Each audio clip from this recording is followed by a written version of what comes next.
The rain had been falling for 3 days when Martha Chin woke to water lapping at her bedroom door. Not the gentle sound of rain on windows. Not the distant rumble of the swollen creek behind her house. This was something else. A wet whisper that made her heart seize in her chest before her mind fully understood why. She was 72 years old. She had survived the Cultural Revolution, emigration, widowhood, and cancer. But she had never woken to find her home slowly drowning. Martha swung her legs out of bed, and her feet touched cold water. 6 inches, maybe more. In the darkness, she could hear things shifting, furniture groaning, objects bumping against walls like blind creatures seeking escape. Her phone was charging on the nightstand, miraculously still above water. 4:47 a.m. 17 missed calls. 12 emergency alerts, all screaming the same thing in capital letters. Evacuate immediately. Flash flood warning. Seek higher ground. But Martha's house was a single-story ranch. There was no higher ground. She moved quickly, muscle memory overriding panic. The small leather bag first. The one Richard had given her 40 years ago, worn soft as skin. Into it went her medications, her wallet, her phone charger. Then the photo albums, 2 of them, heavy as bricks. Pictures of Richard before the stroke, of her daughter Lily as a child, of her parents in Shanghai before everything changed. She wrapped them in a plastic garbage bag, fumbling with shaking hands. The water was at her calves now, rising faster. In the kitchen, the refrigerator had become an island. Water swirled around the legs of the table, where she'd eaten breakfast every morning for 38 years. Where Richard had proposed over cold sesame noodles and warm beer. Where Lily had done her homework, tongue poking out in concentration, while Martha graded papers from her ESL classes. She wanted to save the jade plant on the windowsill, 40 years old, a cutting from her mother's garden. She wanted to grab Richard's reading glasses from the living room end table, still sitting there as if he might need them, though he'd been gone 5 years. She wanted her wedding dress in its box in the closet, her grandmother's recipes written in fading ink, the watercolor painting Lily had made in 3rd grade. But the water was at her thighs, and she could barely move against its weight.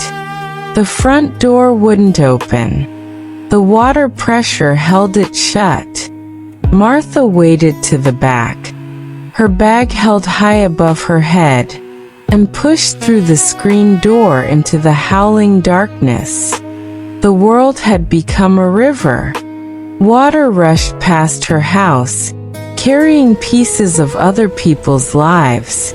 A child's bicycle, a welcome mat, an empty dog crate. The streetlights were out. In the flashes of lightning, she could see her neighbors' houses transformed into strange islands, water halfway up their walls. Help! Somebody help! The voice came from her left. Mrs. Patterson, 2 houses down, was at her upstairs window, waving frantically. But Martha had no way to reach her, no boat, no rope, nothing but the water dragging at her legs and the bag clutched to her chest. She turned toward the hill at the end of the street, toward where the lights of the high school gymnasium glowed like a promise. Each step was a battle. The current wanted to take her, to make her another object tumbling through the darkness. But Martha Chun had not survived everything she'd survived to drown in a suburban street. She fell twice. The second time, she lost one of her slippers, and her knee cracked against concrete hidden beneath the water. But she held on to her bag. She held on to those photographs like they were oxygen itself. When she finally reached the hill, firemen and waiters pulled her up, wrapped her in a silver blanket that crackled like foil. Someone gave her coffee in a styrofoam cup.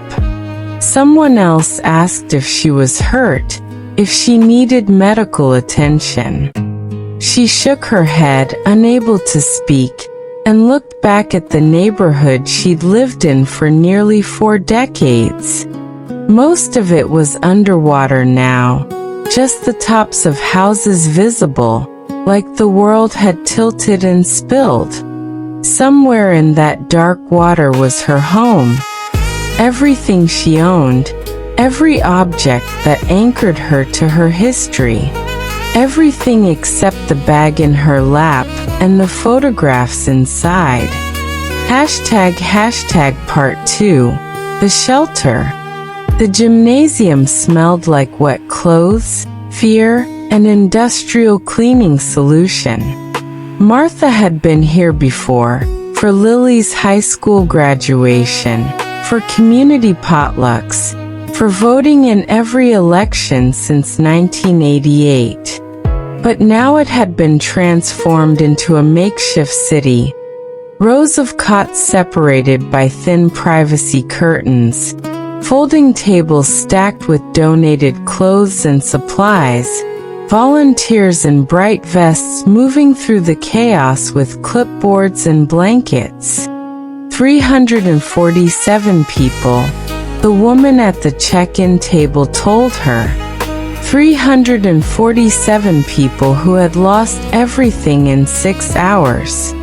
They gave Martha a cot in the northeast corner, between a young family with 2 crying children, and an elderly man who sat perfectly still, staring at nothing. She sat on the thin mattress, her wet clothes slowly soaking through, and tried to comprehend what had just happened. Everything was gone. The house where Richard had carried her over the threshold. The kitchen where she'd taught 3 generations of immigrants to cook American food and speak English.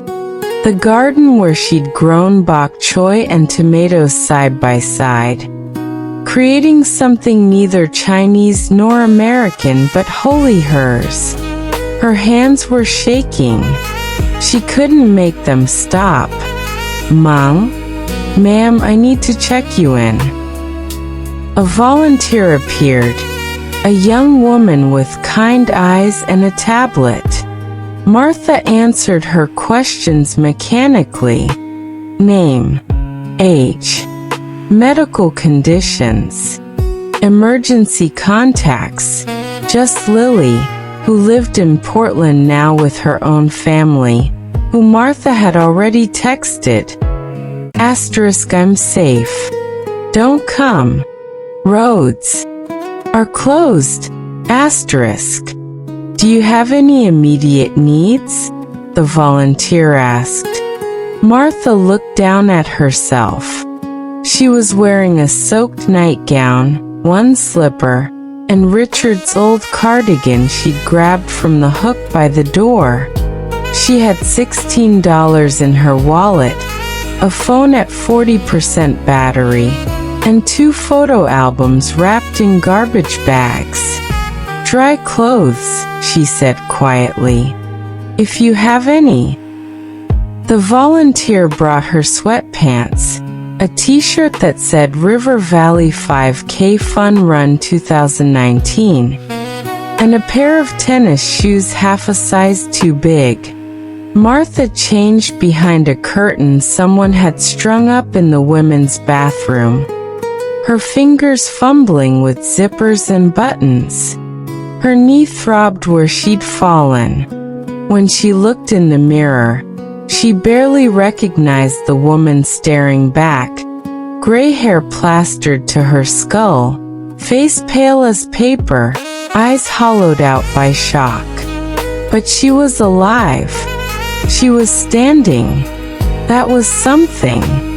When she returned to her cot, the young mother next to her was trying to calm her children. A girl about 6 and a boy maybe 3, both crying with the exhausted, hopeless sound of kids who'd been crying too long. "Shoo shoo, it's okay," the mother kept saying, but her voice was breaking. "We're safe now. We're okay." But they weren't okay. None of them were okay.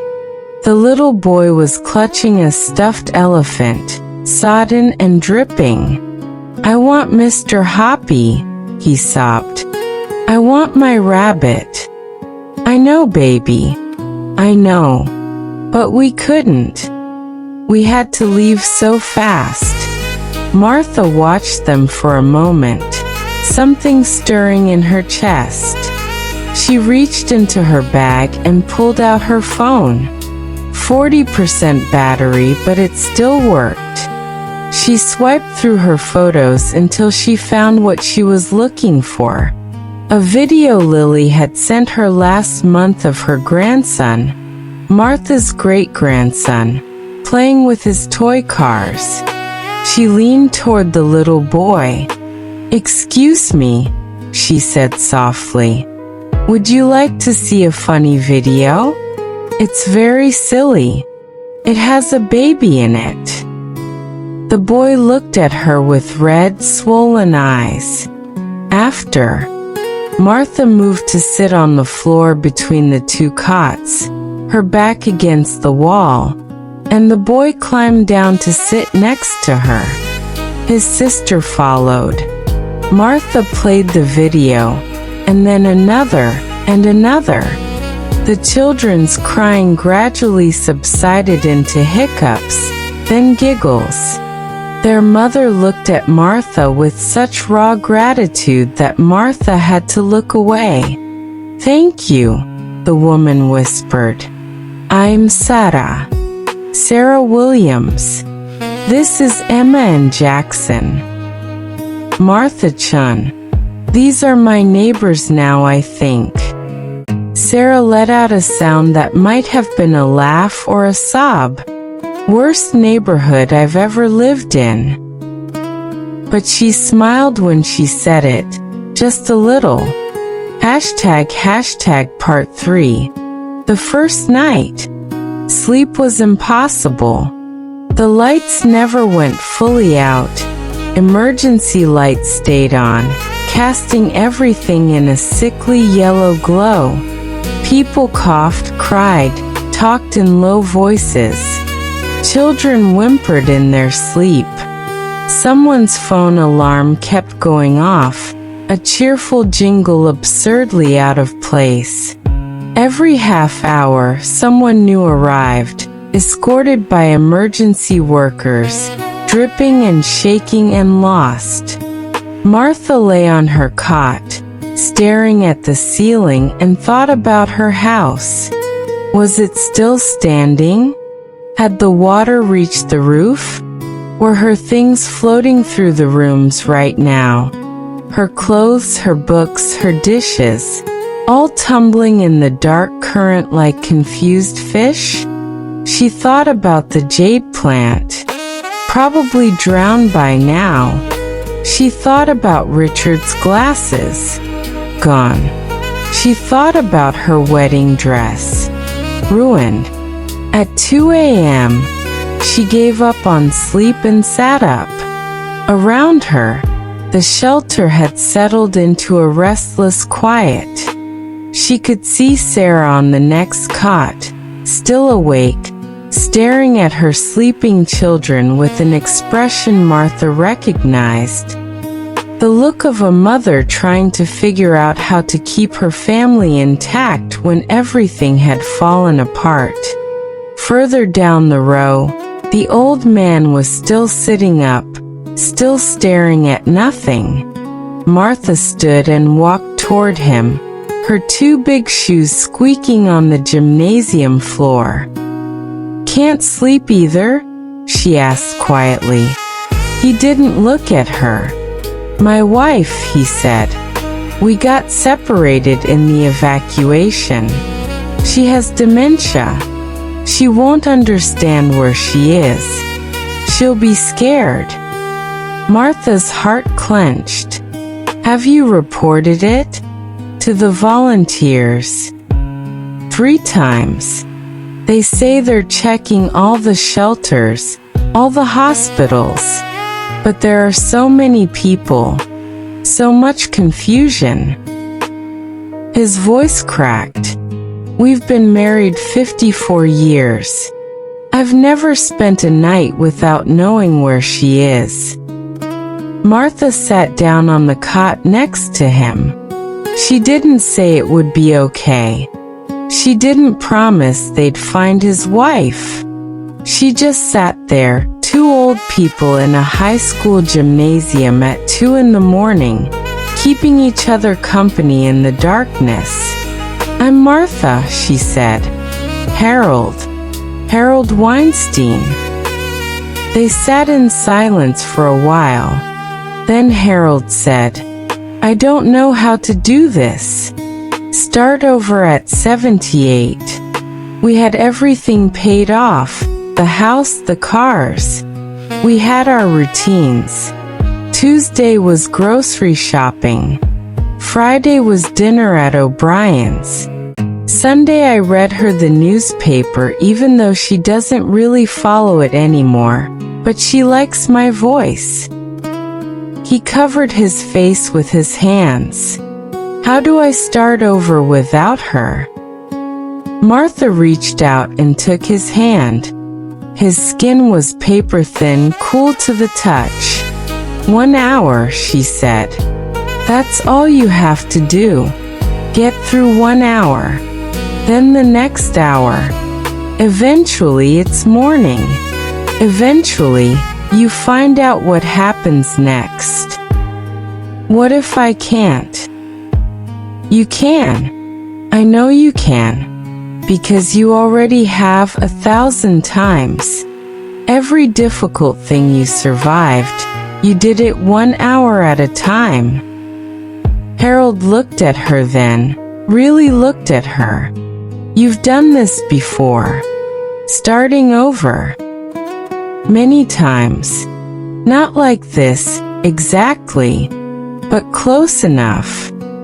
Martha thought about Shanghai, about leaving with 2 suitcases and a child's hand in hers, about arriving in America and not understanding anything, not the language, not the customs, not even how to buy groceries, about Richard's death, waking up in their bed alone, and having to learn how to be a person without her other half. "It doesn't feel possible right now," she said. "But it is. Humans are very good at the impossible." A volunteer walked by, and Martha stopped her. "This man's wife is missing. Dementia. Have there been any updates?" The volunteer checked her tablet, and Martha saw hope flare and die in Harold's eyes 3 times in as many seconds. "I'm sorry, sir. Nothing yet. But the night shift supervisor has your information. If anyone matching her description shows up at any shelter in the county, you'll be notified immediately." After the volunteer left, Harold seemed to fold in on himself. Martha stayed sitting beside him, her hand still holding his, until his breathing deepened and his eyes finally closed. She sat there for another 20 minutes to make sure he was really asleep, then quietly returned to her cot. Sarah was awake, watching her. "That was kind," Sarah whispered. Martha shrugged. "He needed someone. We all need someone." "I don't know how you're so calm. I feel like I'm going to fly apart." "I'm not calm. I'm terrified. But falling apart doesn't help anyone, so I put it in a box for later. Very Chinese of me." Martha smiled slightly. "My mother could put anything in a box for later. Grief, anger, fear.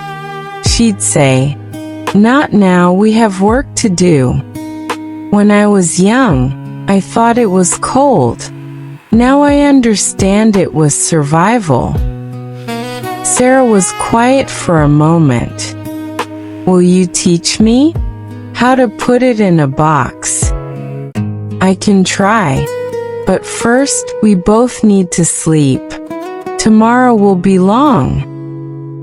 But tomorrow came too quickly, and it was longer than either of them imagined. Part 4. The morning after. Morning in the shelter meant chaos with fluorescent lighting. Volunteers arrived at 6 a.m., bringing boxes of donuts and industrial-sized coffee urns. People lined up, moving like zombies, taking food they barely tasted. News crews appeared at the doors, cameras hungry for tragedy. Officials set up tables to register the displaced, to process insurance claims, to connect people with emergency services. Martha stood in line for coffee, wearing her borrowed clothes, her bag crossbody over her chest like armor. Around her, people were on their phones, calling loved ones, checking news sites, scrolling through photos of the devastation that had appeared overnight. She'd already called Lily 3 times. Lily had wanted to drive down immediately, but Martha had been firm. "The roads are closed. You have your own children to care for. I'm fine here." Lily had cried, which had made Martha want to cry, so she'd kept her voice very steady and very practical until Lily agreed to stay put. Now, waiting for terrible coffee in a styrofoam cup, Martha pulled out her own phone and made the mistake of opening the news. Historic flooding devastates River Valley. 500+ homes destroyed. 3 confirmed dead. Dozens still missing. Below the headlines were photos and videos. Helicopters' views of entire neighborhoods underwater. Cars piled against bridges like toys. Houses collapsed into foundations. An old woman being rescued by boat, clutching a cat. Martha's neighborhood was there. Someone had taken aerial footage, and she could see her street, or where her street used to be. Now it was a river, and her house was just a roof poking above brown water. Half the shingles torn away. Gone. Really, truly gone. The phone slipped from her fingers. She bent to pick it up, and when she stood, the room was tilting. She couldn't breathe. The walls were closing in. There were too many people, too much noise, too much. "Mom? Ma'am, are you okay?" Someone took her elbow, guided her to a chair. A paper bag appeared in front of her face. "Breathe into this. Slow breaths. That's it." The panic attack passed slowly, leaving her wrung out and embarrassed. The volunteer who'd helped her was a young man with kind eyes and a Red Cross vest. "I'm sorry," Martha managed. I'm not usually. Don't apologize. You've been through a trauma. Your body is processing it." He brought her water, stayed until her hands stopped shaking. "Is there anyone here with you? Family?" "No. But I'm all right now. Thank you." She wasn't all right, but she was upright, and that would have to be enough. Martha returned to her cot to find Sarah trying to entertain the children with crayons and paper a volunteer had brought. Emma was drawing their house, carefully adding windows and a door and a tree that was no longer there. Jackson was making vigorous scribbles, his tongue poking out with concentration. "How are you doing?" Martha asked. Sarah looked up, and Martha could see she'd been crying. "My husband called. He's stuck in Denver. Flew out for a work conference on Wednesday. All flights are canceled. He's trying to rent a car, but..." She gestured helplessly at the shelter, at everything. "I keep thinking about our house. We just finished the basement. Took us 2 years. We did it ourselves.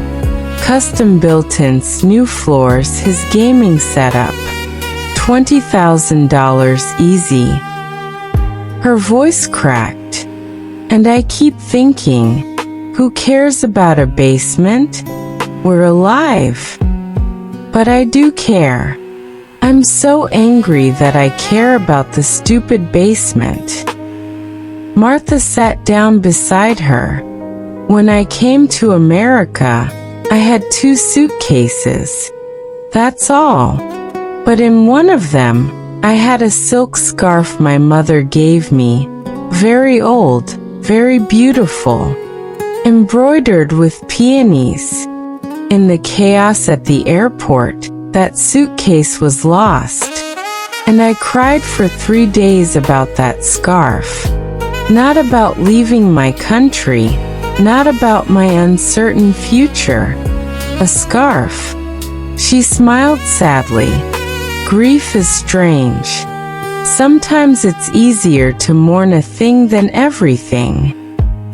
"So it's okay to be sad about stuff? It's necessary. Mourn the basement. Mourn the built-ins and the gaming setup. But also know that you did the only thing that mattered. You got your children out safely." Sarah nodded, wiping her eyes. Then she looked at Martha more closely. "You've been helping everyone. Harold, me, the kids. But who's helping you?" The question landed like a stone in Martha's chest.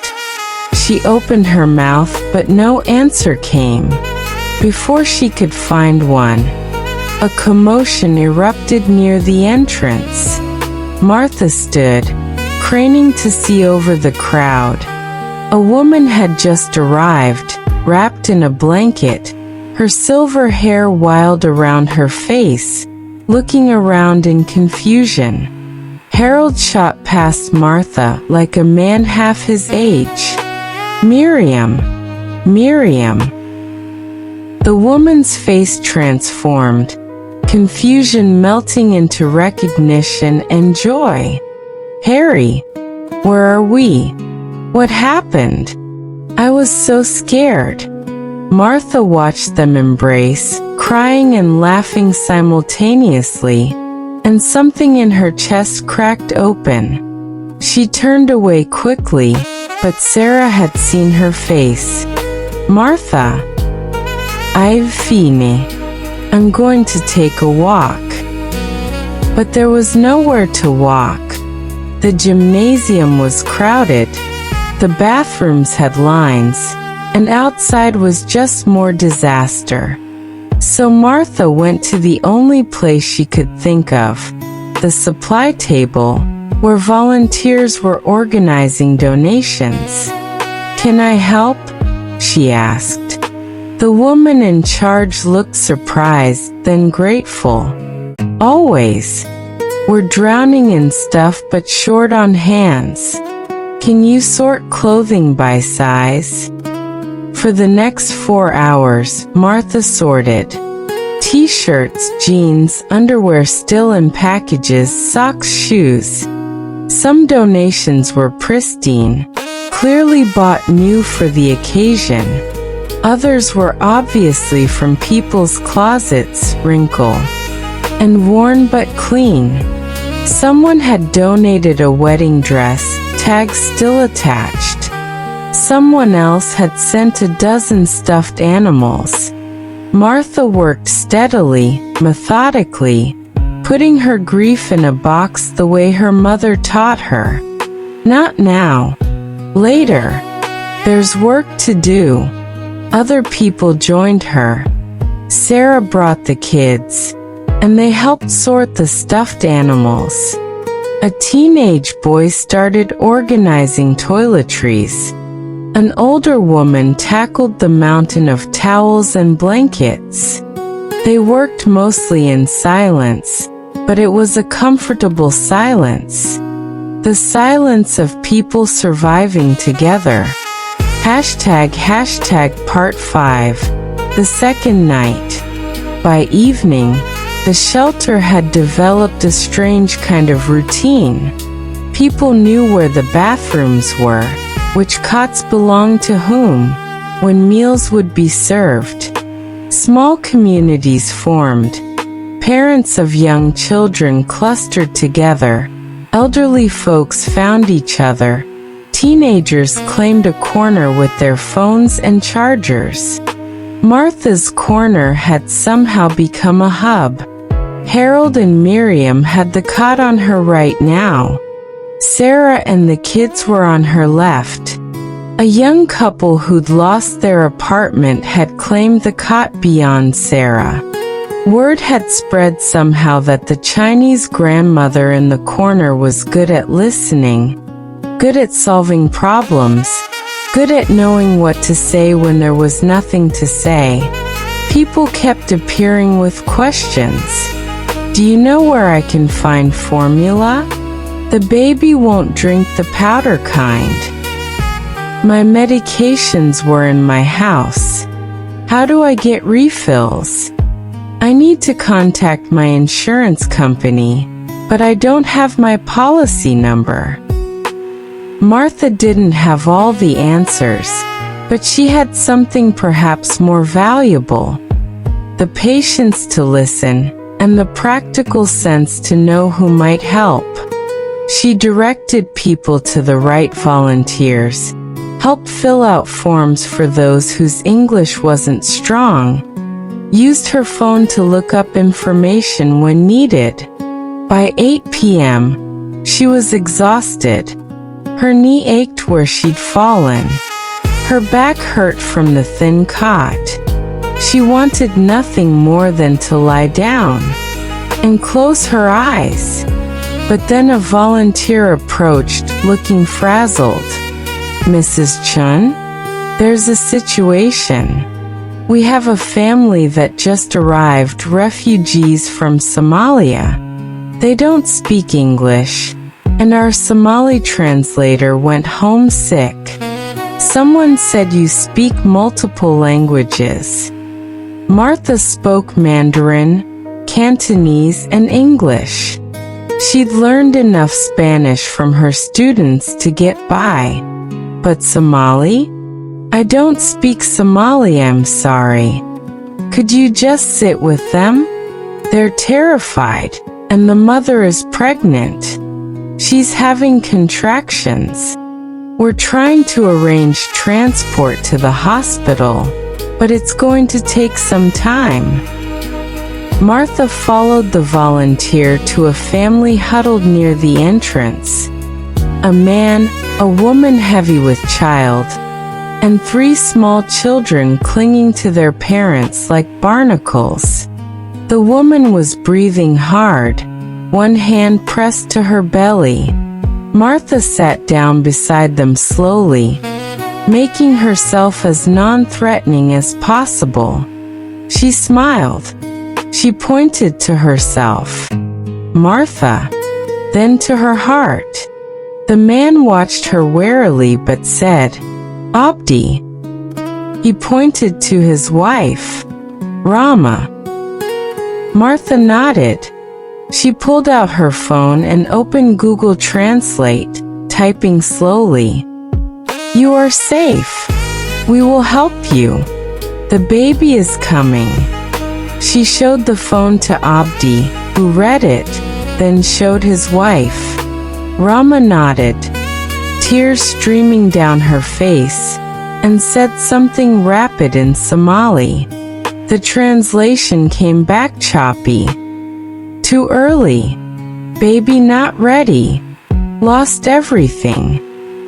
Martha's heart clenched. She typed, Babies come when they want to come. You are strong. The hospital is good. You will be okay.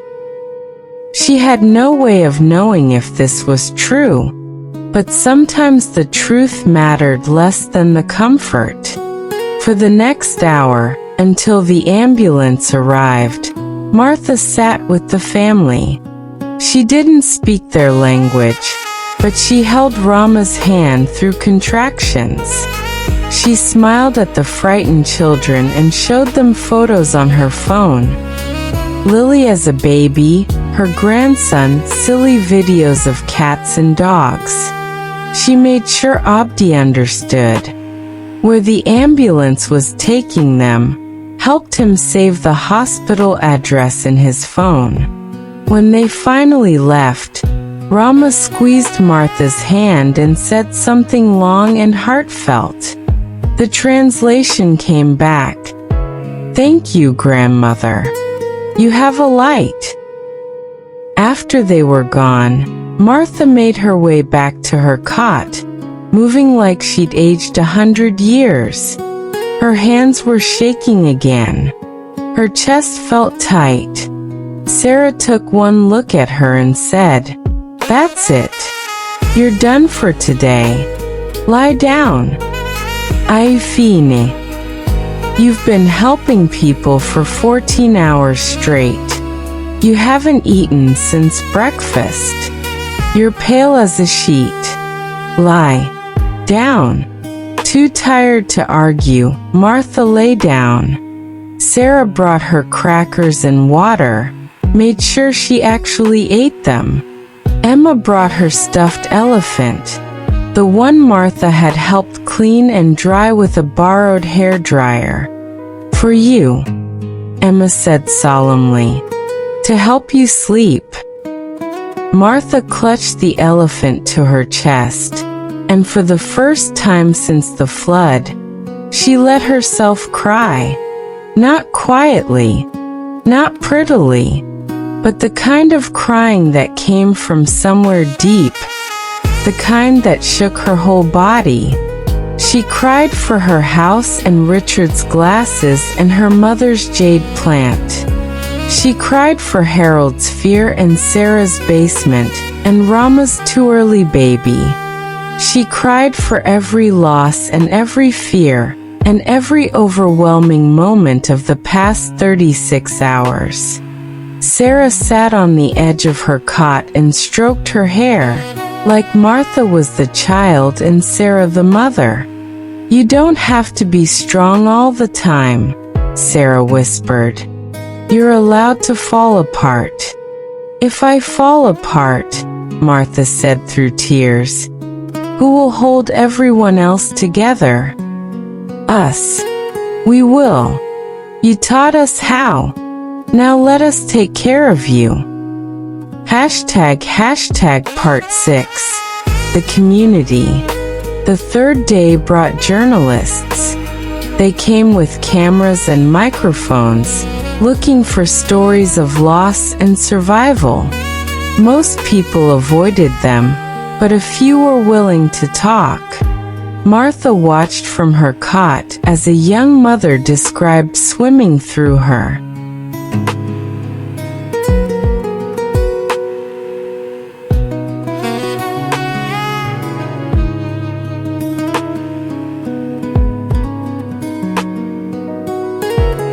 living room with her baby above her head, as an elderly man explained that he'd lost everything, including his wife's ashes, which had been in an urn on the mantel. Then a reporter spotted Martha. "Ma'am, I'm told you've been helping coordinate the relief efforts here. Can I ask you a few questions?" Martha started to refuse, but Sarah nudged her. "This could help. Get the word out about what we need." So Martha found herself in front of a camera, acutely aware of her borrowed clothes and unwashed hair, trying to explain what it was like to lose everything and then wake up the next day and keep going. "What's the hardest part?" the reporter asked. Martha thought about it. "The small things. Everyone expects you to be devastated about the big things. Your home, your possessions. And you are.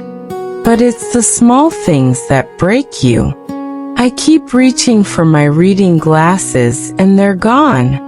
I keep thinking I should call my daughter, but I can't remember her number because it was in my phone contacts, which I never looked at. This morning I wanted tea with honey, and I realized I don't even know what brand of tea I bought because I just grabbed the same box every time without looking." She paused. "You don't realize how many tiny routines make up a life until they're all gone." The interview aired that evening on the local news. By the next morning, donations had tripled. More volunteers showed up. A local restaurant sent dinner for everyone in the shelter. Not sandwiches or pizza, but real food, hot and homemade. And Martha's phone wouldn't stop ringing. Former students found her number and called to see if she needed anything. People from her church, which she'd only attended sporadically since Richard died, showed up with gift cards and offers of housing. Her daughter's friends, people Martha had met once or twice years ago, sent money through Venmo. "You touched a lot of lives," Harold said, watching her field calls. "Seems like they all want to give back." "I was just doing my job, teaching people English."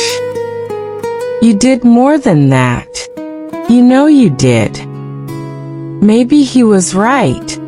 Martha had always thought of herself as ordinary, just a teacher, just a mother, just a woman doing what needed to be done. But maybe ordinary people doing ordinary things for 40 years added up to something extraordinary. The shelter was changing too. On the fourth day, someone brought in board games and tables filled with people playing cards and checkers. Someone else brought a guitar, and evening sing-alongs started. Children who'd been crying constantly began to play. Parents who'd been frozen with shock started making plans. Martha found herself at the center of it, not by choice but by necessity. People brought their problems to her, and she helped solve them. Or she found someone who could. Or she just listened, which was sometimes all anyone needed. A young man whose apartment had flooded needed help filing for unemployment. His job at a warehouse had been destroyed in the flood. Martha helped him navigate the website on her phone. An elderly woman needed someone to call her son in California, and explain what happened because she kept crying every time she tried. Martha made the call. A family of 6 needed clothes but were too proud to ask.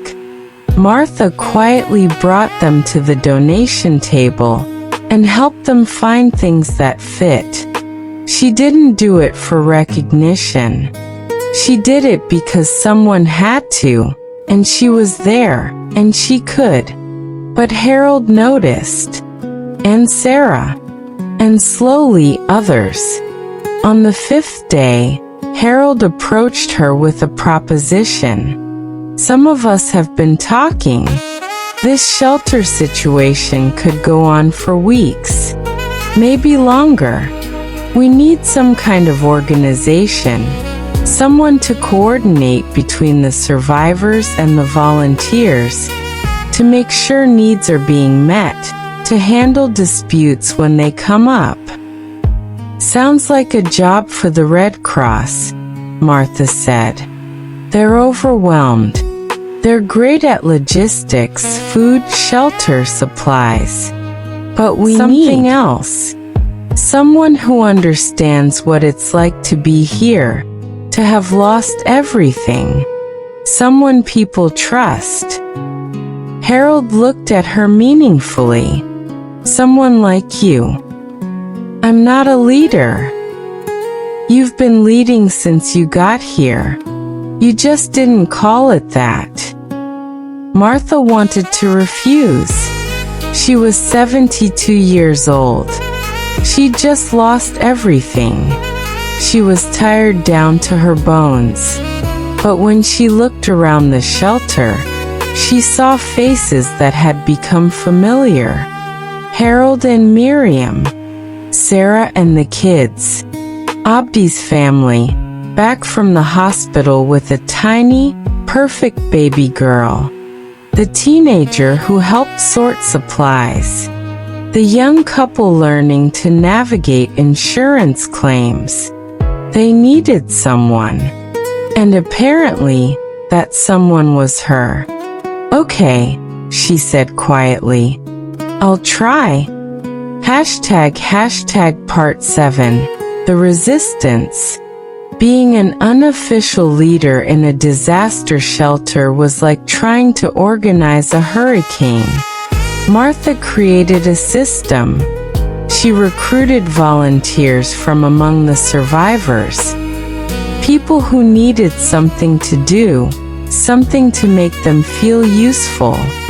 They set up committees. One for children's activities and education. One for health and wellness. One to coordinate with outside agencies. One to plan for what came next, after the shelter closed. Not everyone was happy about it. On the 7th day, Martha's organizational system ran into its first real resistance. A man named Derek Hutchins cornered her near the supply table. He was maybe 50, stocky and red-faced, with the kind of aggressive body language that made people step back without thinking. "Who died and made you queen?" he demanded. Martha set down the box of diapers she'd been sorting. "I'm sorry. You. Running around here like you're in charge. Making rules about quiet hours and taking attendance like we're in school. Nobody elected you." "You're right. Nobody elected me. If you'd like to organize a formal election, I'd be happy to participate." This seemed to surprise him. "I'm just saying, you don't speak for all of us." Don't claim to. I'm simply trying to help coordinate things so we can function as a community. But if you have a better system, I'm open to hearing it. Derek didn't have a better system. He just didn't like being told what to do, especially by an elderly Chinese woman. Martha could see it in his eyes. the resentment that came from feeling powerless in every aspect of his life and needing someone to push against. She'd dealt with men like him before. In her ESL classes, there had always been a few who resented having a woman teacher, especially an immigrant woman. She'd learned not to push back directly. Instead, she gave them responsibility, made them feel included, turned their anger into action. Derek, is it? We need someone to coordinate with FEMA about the Housing Assistance Program. It's complicated paperwork, and a lot of people are confused. You seem like someone who doesn't take no for an answer. Would you be willing to take that on? He blinked at her. I what? We need an advocate. Someone tough who can fight through bureaucracy. I think you'd be good at it. She watched the shift happen in real time. The way his shoulders relaxed slightly, the way his jaw unclenched. Everyone needed to feel useful. Everyone needed to feel seen. Yeah, he said finally. Yeah, I could do that. From that day on, Derek became one of her most reliable volunteers. But not everyone was so easily won over. There was a group of younger survivors, people in their 20s and 30s, who felt the older folks were making decisions without considering their needs. They wanted different things. Wi-Fi access prioritized, later quiet hours, separate spaces for adults without children. Martha called a meeting. She set it up in the corner of the gym where the teenager had hung fairy lights someone donated, making it feel slightly less institutional. 20 people showed up, mostly young, mostly frustrated. I hear you have concerns, Martha said simply. I'm listening. They vented. For 30 minutes, Martha sat and listened while they explained how invisible they felt, how all the resources seemed to go to families with children or elderly folks, how nobody asked what they needed. When they finished, Martha nodded. You're right. I've been so focused on the most vulnerable, children, elderly, pregnant women, that I haven't attended to everyone equally. I apologize. That shocked them into silence. However, Martha continued, I am one person. I cannot possibly meet everyone's needs alone. So here's what I propose. You form your own committee. You identify what your demographic needs most. You present a plan for how to achieve it within the constraints we all face. And I will support you however I can. A young woman named Jasmine, who'd been the most vocal critic, frowned. You're serious? Completely. I don't want to be a dictator. I want to be a coordinator. But that means I need people to coordinate with. So coordinate with me. They formed a committee. Within 2 days, they'd negotiated for a later quiet hour on weekends, set up a separate charging station that didn't compete with medical equipment, and organized a resume workshop for people who'd need new jobs. And Jasmine became one of Martha's most important allies. The shelter was never quiet, but some nights were worse than others.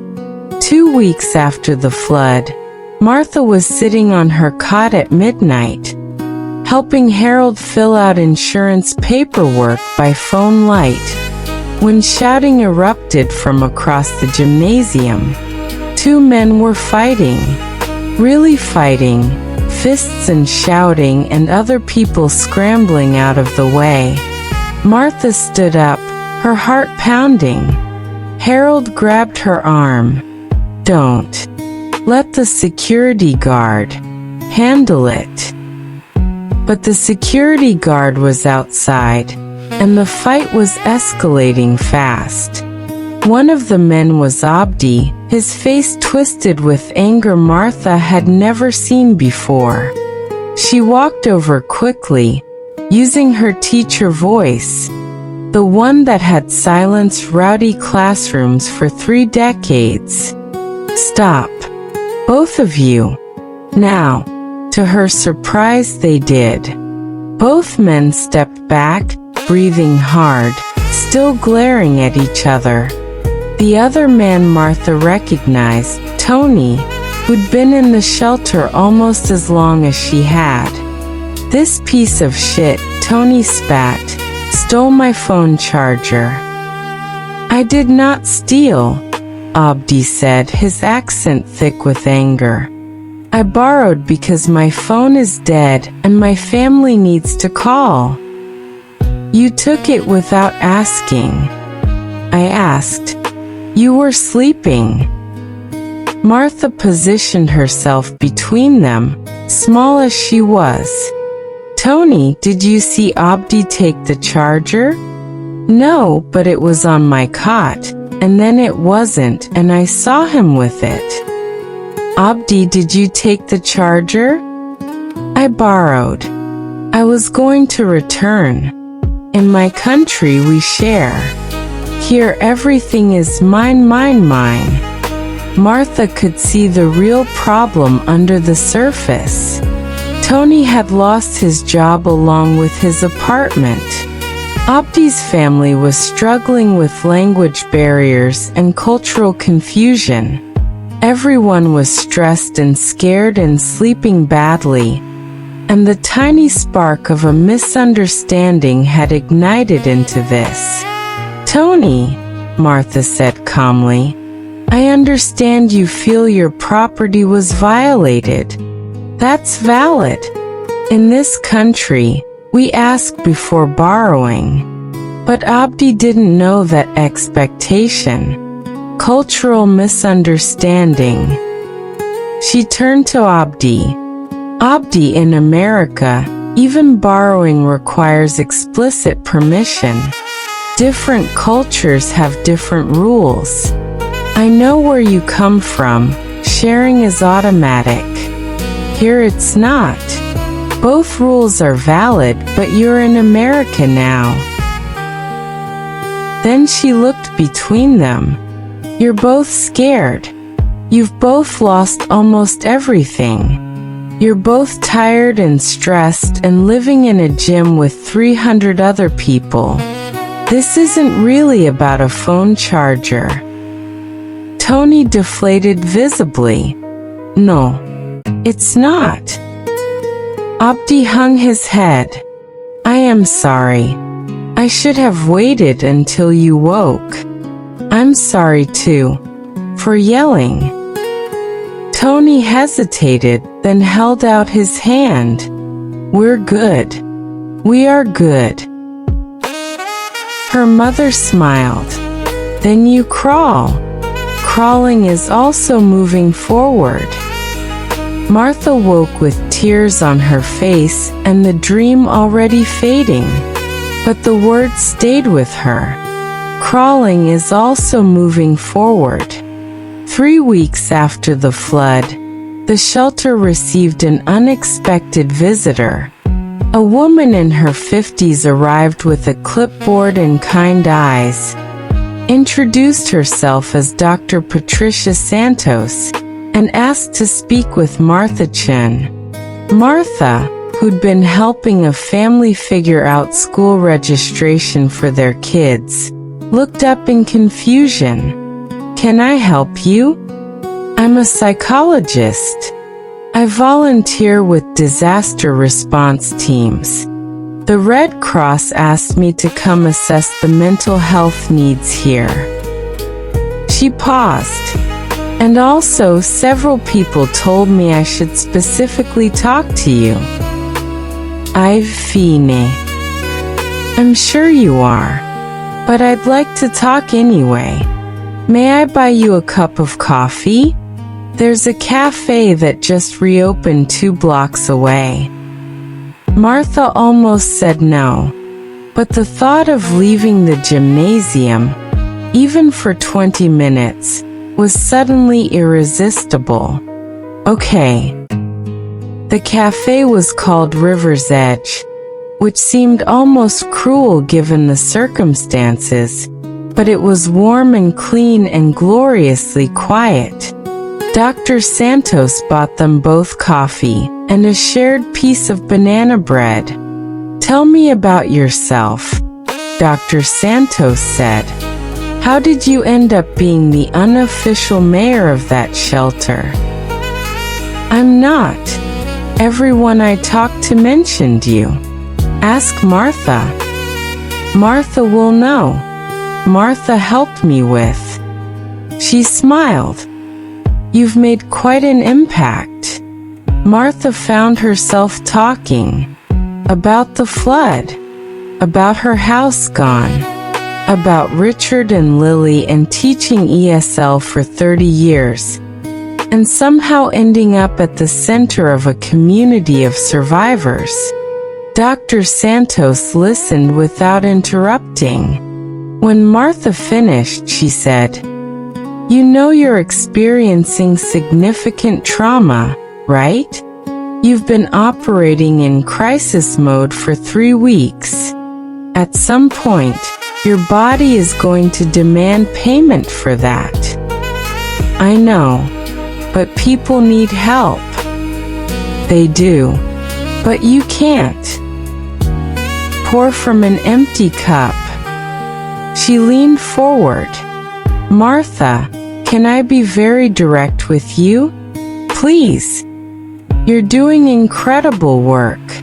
You've created structure and community in chaos.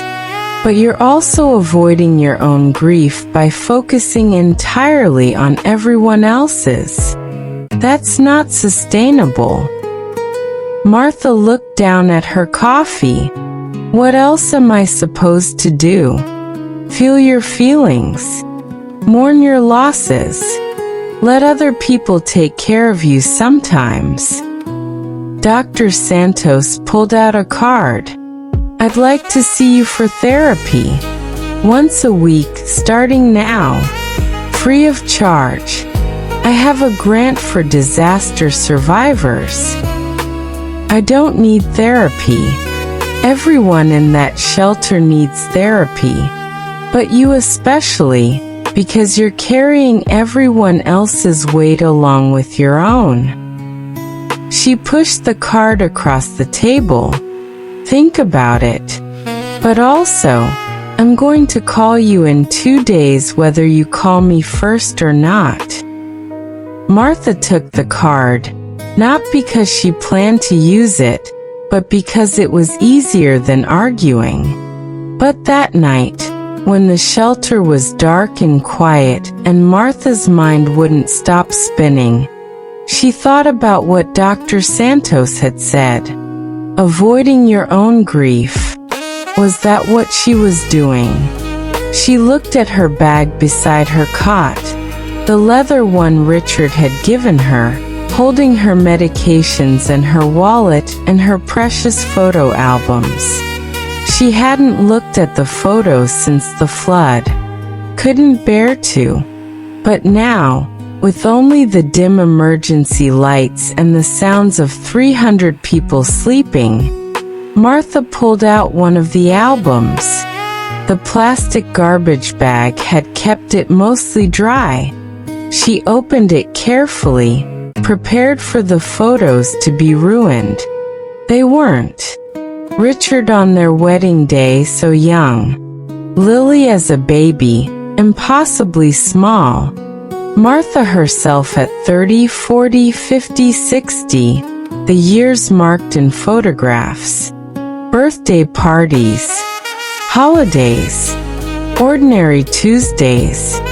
The entire story of her life, preserved in fading Kodak prints.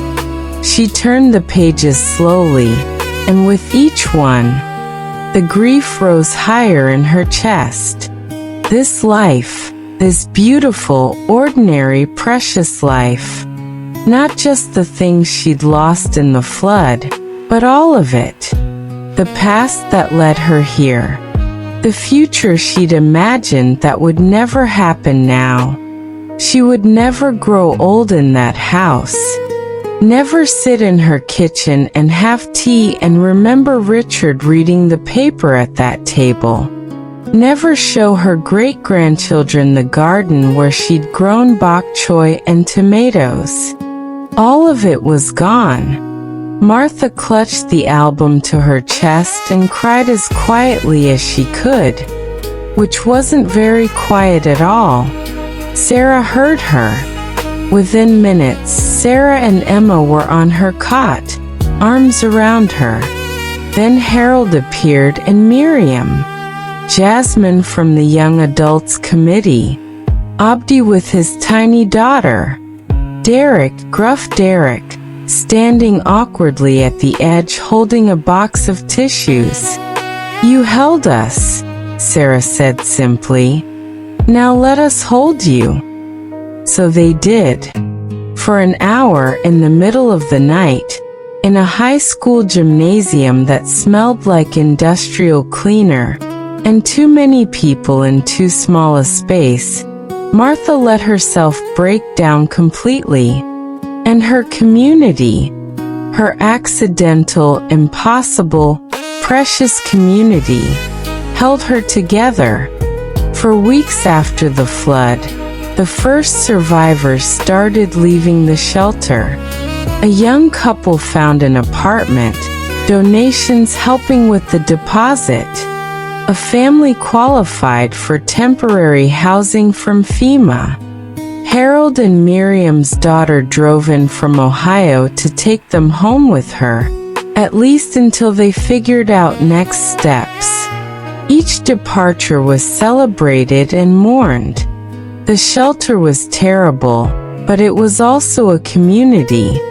Leaving meant going back into the world, facing the enormity of rebuilding, losing the support of people who understood. Martha helped each person pack, made sure they had what they needed, exchanged phone numbers and promises to stay in touch. "What about you?" Harold asked the day before he left. "Where will you go?" Martha had been avoiding that question. Lily had been begging her to come to Portland, but Martha wasn't ready to. Leave River Valley. This was her home, even if her house was gone. "I don't know yet," she admitted. Harold squeezed her hand. "Whatever you decide, you're not alone. Remember that." After he left, Martha sat on her cot and finally called Dr. Santos. "I'd like to start therapy," she said, "if the offer still stands." "It absolutely does. How about tomorrow at 10? Therapy was hard. Dr. Santos made Martha talk about things she'd been avoiding. Not just the flood, but Richard's death 5 years ago, which Martha had never properly grieved. The way she'd thrown herself into teaching and volunteering and staying busy because staying busy meant not feeling. "You've been running for a long time," Dr. Santos said gently. "The flood just made it impossible to keep running. So what do I do now?" "Stop running. Stand still. Feel everything. And then, when you're ready, start walking again. But in a direction you choose, not just away from pain." It sounded simple. It was impossibly hard. But Martha tried. In between helping manage the shelter, between coordinating volunteers and resolving conflicts and planning for the future. She sat with her grief. She looked at her photos. She let herself remember. She cried more in those weeks than she had in the previous 5 years combined. And slowly, something shifted. 6 weeks after the flood, the shelter population had dwindled to 50 people. Those who remained were the ones with nowhere else to go. The poorest, the most vulnerable, the people for whom rebuilding from nothing was an insurmountable task. Martha was still there too, though she technically qualified for temporary housing. She'd stayed because these 50 people needed her, and because leaving felt like abandoning them. But she also stayed because she wasn't ready to be alone yet.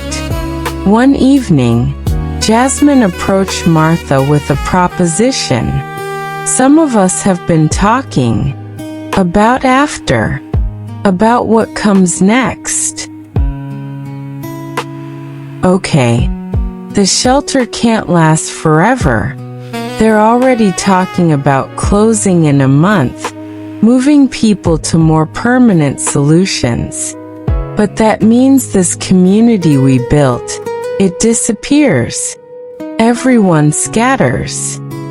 Jasmine sat down. What if we didn't scatter? What if we stayed together? What do you mean? Co-housing. Intentional community. There's a property for sale, an old motel on the edge of town. 15 rooms, plus a main building with a kitchen and common area. It needs work, but it's possible. If we pooled resources, some FEMA money, some insurance payouts, maybe grants, we could buy it. Turn it into permanent housing for flood survivors who need it, with community spaces, shared meals, support systems built in. Martha stared at her. That's ambitious. It's crazy, but possible. Jasmine pulled out a tablet. We've already crunched some preliminary numbers. We'd need about 40 people to commit, plus outside funding. But if anyone could make it happen, you could. Why me? Because you already did. You built a community from nothing in the worst circumstances imaginable. You made people who'd lost everything feel like they belonged somewhere. Jasmine's eyes were bright. And because I think you need this as much as any of us. A place to belong. A place to rebuild. Together. Martha thought about it. Thought about living in an intentional community. About shared meals and shared lives and shared healing. It wasn't what she'd planned. It wasn't the future she'd imagined when she woke up 72 years old in a house she'd lived in for 4 decades. But it was something new. Something possible. Something that could matter. Let me see the numbers, Martha said. The River Valley Resilience Community officially opened 8 months after the flood. The old motel had been transformed. Volunteers and residents-to-be had worked for months, painting, repairing, renovating. The rooms were small but clean, each one a home for someone rebuilding their life. The main building had become a community center, with a large kitchen, a dining area, a children's playroom, and a library made entirely of donated books. Martha's room was on the ground floor, overlooking the garden they'd planted together. Vegetables and flowers, practical and beautiful. She'd hung Richard's photo on the wall, along with pictures of Lily and her family. Her few belongings, the things she'd been able to buy or been given, fit easily in the space. It wasn't much, but it was hers. And more importantly, it was theirs. 43 people lived in the community now. Sarah and her kids, Derek, Jasmine, Abdi and his growing family. Others from the shelter. Some new people who'd heard about it and needed somewhere to belong. Martha had been elected the community coordinator, though she'd tried to refuse. "I'm too old," she'd protested. "Someone younger should lead." "Someone younger doesn't have your experience," Jasmine had countered. "Besides, we're not asking you to do it forever. Just to help us get started. To teach us how." So Martha agreed for 1 year. The community wasn't perfect. People argued about noise and chores and how to spend money. Cultural differences created friction. Some people left, finding it too much togetherness, too many compromises. But most stayed, because loneliness was harder than conflict. Because healing happened better together. Because they'd been through something terrible, and they'd survived, and that created a bond stronger than any disagreement about whose turn it was to cook dinner. 1 year after the flood, on the anniversary, the community held a memorial service. They stood in the garden, all 43 of them, plus friends and family and volunteers who'd helped. Someone had made a monument, a stone with the date of the flood and the names of the 3 people from River Valley who'd died. Martha hadn't been asked to speak, but she stood up anyway. She was 73 now, her hair more gray than black, her face more lined, but she was still standing. "A year ago," she said, her voice carrying in the quiet evening, "we lost almost everything. Our homes, our belongings, the physical evidence of our lives. Some of us lost people we loved. All of us lost our sense of security, the belief that tomorrow would look like yesterday." She paused, looking at the faces around her. "But we found something too. Each other. Community. Purpose. The strength we didn't know we had. We learned that we could survive losing everything, because everything doesn't include ourselves. As long as we're alive, as long as we can take one more step, we can rebuild." Sarah was crying. Harold and Miriam, who'd driven in from Ohio for the anniversary, were holding hands. Abdi held his daughter up so she could see. "This isn't the life I planned," Martha continued. "This community, this place, these people. None of it was in my future when I was 72 years old. But it's my future now. And I'm grateful for it. Grateful for every person here. Grateful for every hard lesson. Grateful for the chance to rebuild not just houses but hearts." She looked at the memorial stone. "We remember what we lost. We honor it. But we don't live in it. We live here, now, in this garden we planted together, in this community we built from nothing, in this new life we're creating one day at a time." Later, after the service, after the shared meal, after most people had gone to bed, Martha sat on the bench outside her room. The garden smelled like jasmine and tomatoes.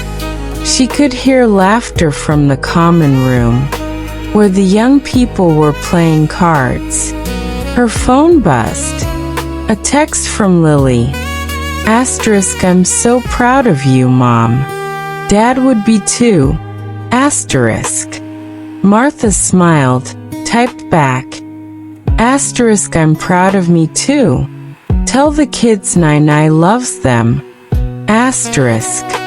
She thought about her mother, who'd survived so much. About Richard, who'd believed she could do anything. About all the times she'd had to start over, reinvent herself, find new ways to exist in the world.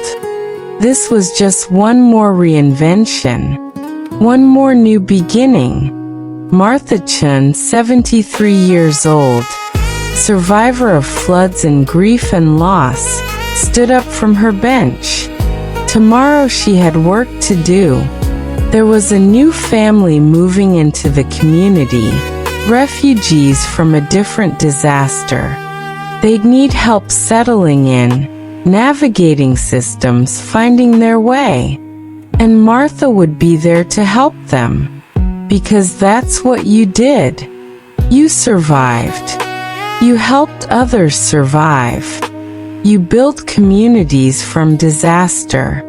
You planted gardens in the ruins. You took one step forward, and then another, until somehow, impossibly, you were dancing again. She went inside, closing the door on the garden and the quiet night, but not before taking one last look at everything they'd built together. It wasn't much, but it was enough. And enough, Martha had learned, was actually everything. Epilogue. 5 years later, the River Valley Resilience Community had become a model. Other towns hit by disasters came to visit, to learn, to see how they'd done it. Martha, now 78, gave tours and advice, but mostly she stayed out of the way. The community didn't need her to lead anymore. Jasmine had taken over as coordinator 2 years ago. Derek ran the community garden program. Sarah managed the children's education initiative. Martha just lived there, helped where she was needed, spent time with her great-grandchildren when Lily visited, tended her plants, played mahjong with Harold and Miriam every Tuesday via video chat. She'd rebuilt her life, not as it was, but as something new. And on warm evenings, when she sat in the garden watching children play and neighbors laugh and life persist in spite of everything, Martha thought about how strange and beautiful it was that the worst thing that ever happened to her had led to this. To community. To purpose. To a whole new way of understanding what home meant. Home wasn't a house. It never had been. Home was right here, in the garden they'd planted together, in the laughter echoing from the common room, in the quiet knowledge that whatever came next, they'd face it as they'd faced everything else. Together.